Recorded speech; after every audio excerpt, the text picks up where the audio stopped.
కేంద్ర మంత్రి అశ్విని వైష్ణవ్ మాట్లాడుతున్నారు. లైవ్ లో చూద్దాం.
All right, thank you, friends. Thank you, Prince. I also wanted to share with you one more decision.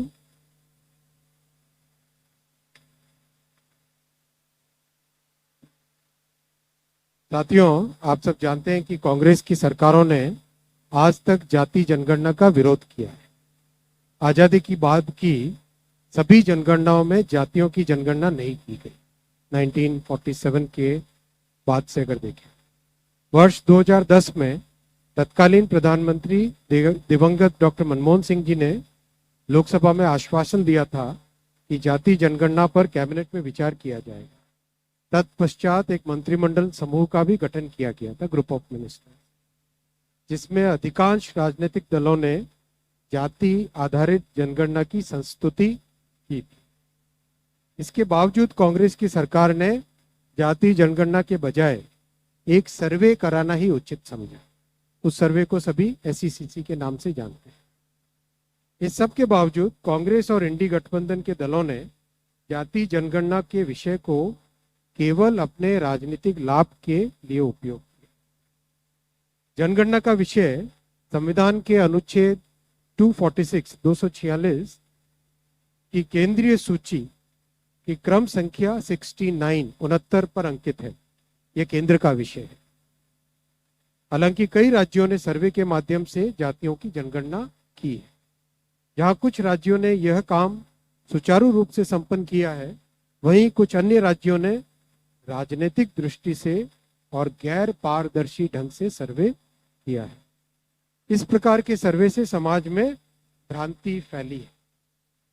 इन सभी स्थितियों को ध्यान में रखते हुए और यह सुनिश्चित करते हुए कि हमारा सामाजिक ताना बाना राजनीति के दबाव में न आए, जातियों की गणना एक सर्वे के स्थान पर मूल जनगणना में ही सम्मिलित होनी चाहिए। इससे यह सुनिश्चित होगा कि समाज आर्थिक और सामाजिक दृष्टि से मजबूत होगा और देश की प्रगति भी निर्बाध चलती रहेगी। आज दिनांक 30/4/2025 के दिन प्रधानमंत्री श्री नरेंद्र मोदी जी के नेतृत्व में राजनीतिक विषयों की कैबिनेट समिति ने यह निर्णय लिया है कि जातियों की गणना को आने वाली जनगणना में सम्मिलित किया जाए। यह इस बात को दर्शाता है कि वर्तमान सरकार देश और समाज के सर्वांगीण हितों और मूल्यों के लिए प्रतिबद्ध है। जैसे कि पहले भी जब समाज के गरीब वर्गों को 10% आरक्षण का प्रावधान किया गया, तब भी समाज के किसी घटक में तनाव उत्पन्न नहीं हुआ था। Friends, I will read this statement in English. Congress governments have always opposed caste census. Caste was not included in all the census operations conducted since independence. In 2010, then Prime Minister late Dr. Manmohan Singh ji had assured the Lok Sabha that the matter of caste census should be considered in the cabinet. A group of ministers was formed to consider this subject. Most of the political parties had recommended caste census. Despite this, Congress government decided to conduct only a survey of caste instead of a caste census. That survey is known as SECC. It is well understood that Congress and its Indie alliance partners have used caste census only as a political tool.